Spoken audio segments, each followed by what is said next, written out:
Bismillahirrahmanirrahim. Assalamualaikum warahmatullahi wabarakatuh. Saya Muhammad Ibrahim dengan STB 212266. Nah, pada video kali ini saya akan coba membahas mengenai LDA atau Linear Discriminant Analysis dan klasifiernya. Nah, adapun klasifier yang saya gunakan adalah naive Bayes sesuai dengan syarat dan ketentuan yang telah ditetapkan untuk kelas C, di mana yang berNIM genap menggunakan klasifier naive Bayes atau NB. Oke, langsung saja kita masuk pada codingannya.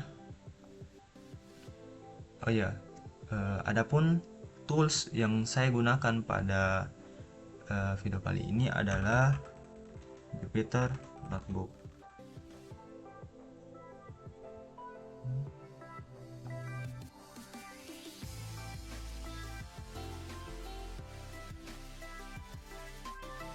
Adalah Jupyter Notebook. Oke, lalu datasetnya adalah 03 milik new.csv. Oke, langsung saja kita masuk ke codingannya. Nah, dimulai dari tahap pertama, yaitu mengimport library yang dibutuhkan. Yaitu library yang pertama adalah NumPy atau NP. Nah, NumPy ini digunakan untuk operasi numerik seperti membuat dan memanipulasi array, melakukan operasi matematis, misalnya penjumlahan, pengurangan, dan perkalian matriks. Lalu library yang kedua yaitu Matplotlib atau PLT. Nah, PLT ini digunakan untuk visualisasi data, misalnya membuat grafik garis, scatter plot, histogram, dan jenis grafik lainnya. Lalu library yang ketiga ada Pandas atau PD. Nah, Pandas ini digunakan untuk manipulasi data, khususnya dalam bentuk tabel atau data frame, di mana kita dapat membaca data dari berbagai format file seperti CSV, Excel, dan SQL, serta melakukan operasi data seperti penggabungan agregasi dan pembersihan data. Oke, selanjutnya yaitu membaca dataset. Nah, baris ini berfungsi untuk membaca file CSV yang bernama 03 milknew.csv dan kemudian menyimpannya ke dalam data frame dengan nama df. Nah, jadi data frame itu apa? Data frame adalah struktur data dua dimensi seperti tabel, di mana kita dapat mengakses data menggunakan label baris dan kolomnya. Nah, lalu sini ada df. Nah, df ini berfungsi untuk menampilkan isi dari data frame dataset yang baru saja dibaca dari berfungsi untuk menampilkan isi dari data frame df yang baru saja dibaca dari file CSV ini. Nah, jika dijalankan maka hasilnya seperti ini. Nah, bisa dilihat dari data frame yang tampil, dimensinya yaitu 1059 baris kali 8 kolom. Oke, 8 kolom. Nah, terlihat juga pada data frame ini, ternyata pada kolom grade tipe datanya adalah string. Sedangkan untuk lanjut ke tahap berikutnya, semua data yang ada di dalam data frame ini harus berjenis numerik atau angka. Maka dari itu, nilai yang ada di kolom grade ini kita harus konversi ke dalam numerik. Oke, untuk sebelum itu kita lihat dulu nilai yang ada di dalam kolom grade ini menggunakan baris ini. Nah, baris ini digunakan untuk menampilkan semua nilai yang ada di dalam kolom grade dari data frame df. Nah, ini berguna untuk melihat kategori apa saja yang ada di dalam kolom tersebut atau kolom grade. Jika dijalankan, maka hasilnya seperti ini, yaitu terdapat 3 kode unik, yaitu nilai unik, yaitu high, low, dan medium. Nah, selanjutnya kita mengubah nilai string menjadi numerik menggunakan baris ini.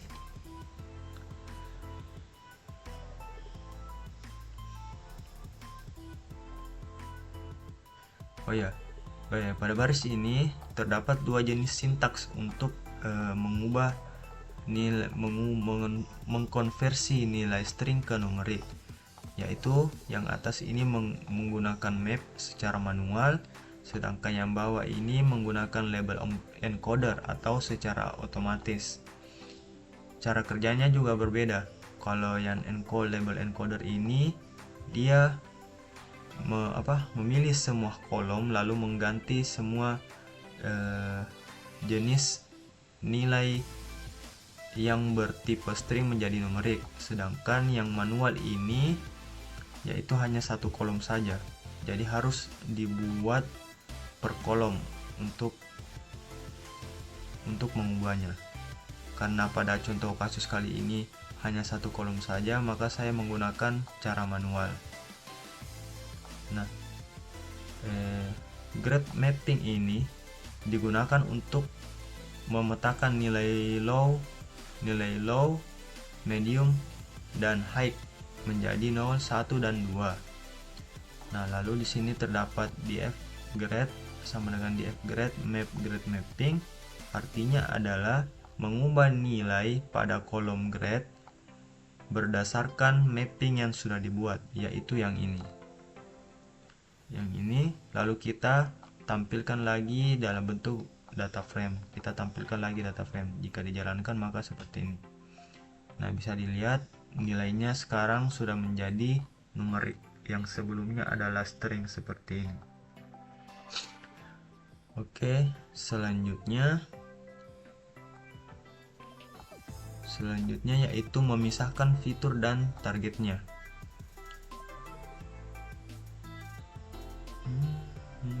Nah, baris ini adalah untuk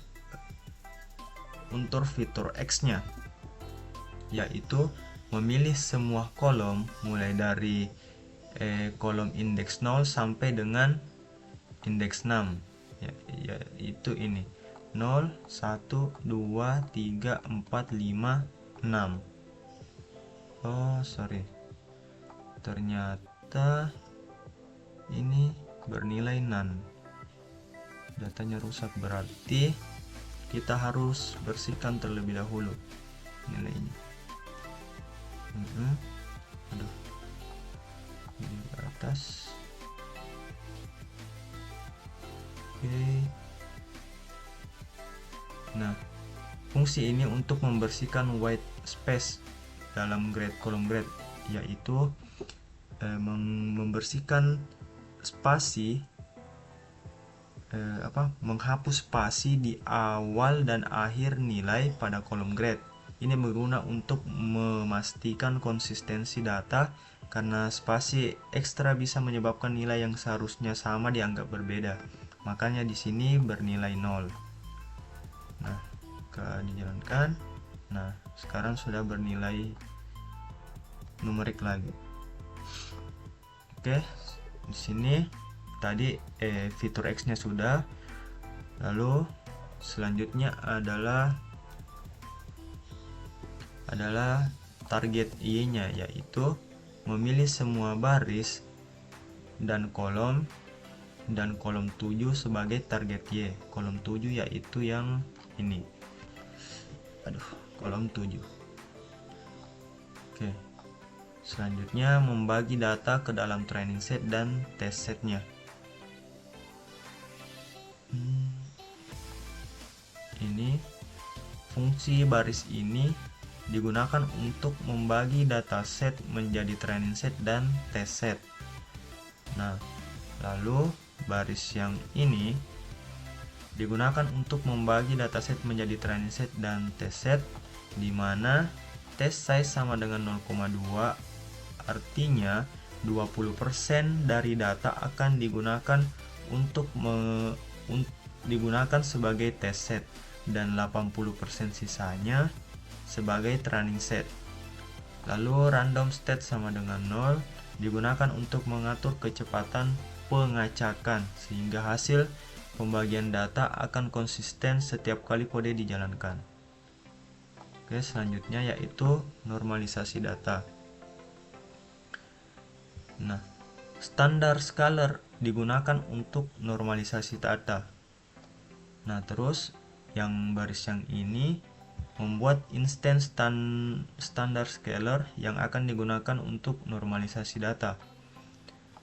Lalu scfit underscore transform strain yaitu berfungsi untuk melatih scalar menggunakan data training dan menerapkan transformasi pada data training, di mana data akan diatur sehingga memiliki nilai mean 0 dan standar deviasi 1.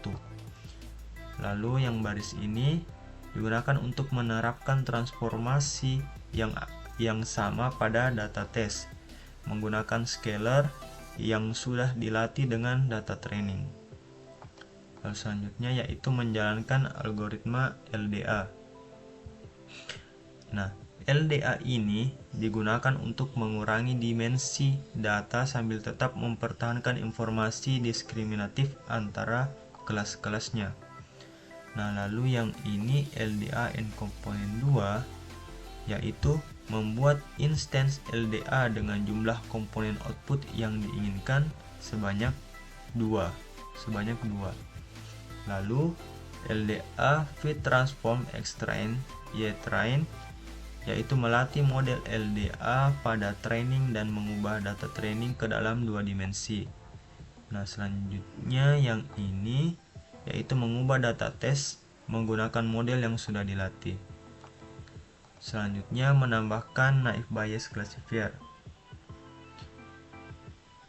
Nah,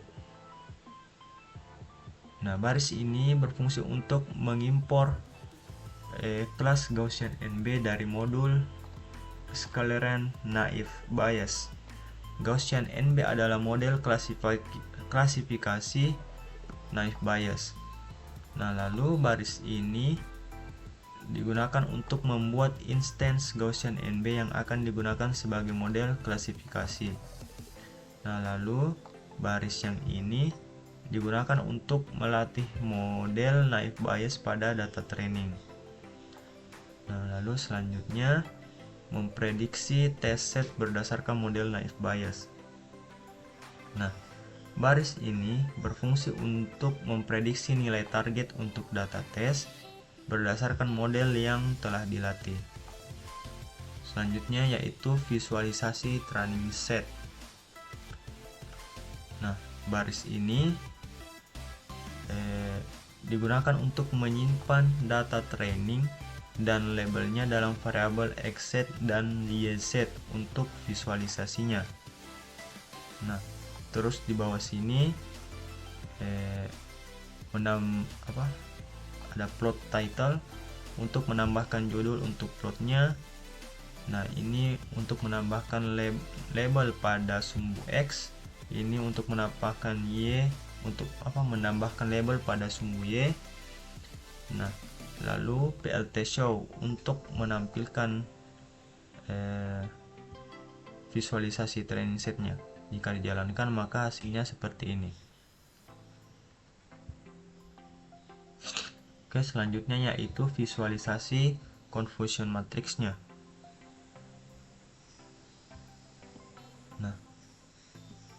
Nah, fungsi ini digunakan untuk menghitung confusion matrix dari hasil prediksi model. Nah, terus sini ada CM. CM ini adalah variabel yang akan menyimpan confusion matrix yang dihasilkan oleh confusion matrix ini.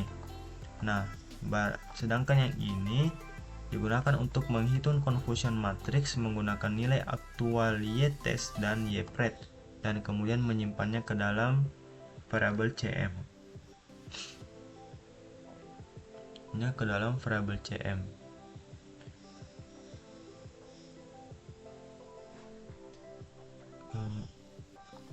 sini lalu menambahkan label untuk sumbu X-nya, lalu menambahkan label untuk sumbu Y-nya, dan di sini PLT show untuk menampilkan matriksnya.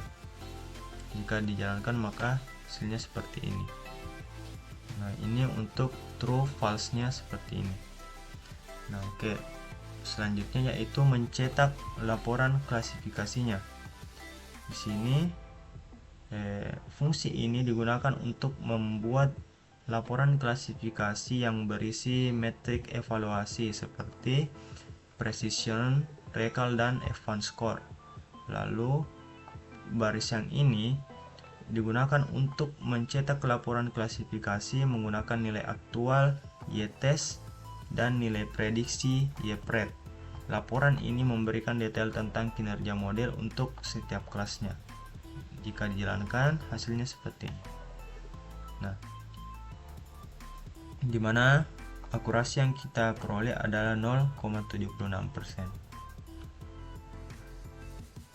Oke, itulah penjelasan singkat dari saya.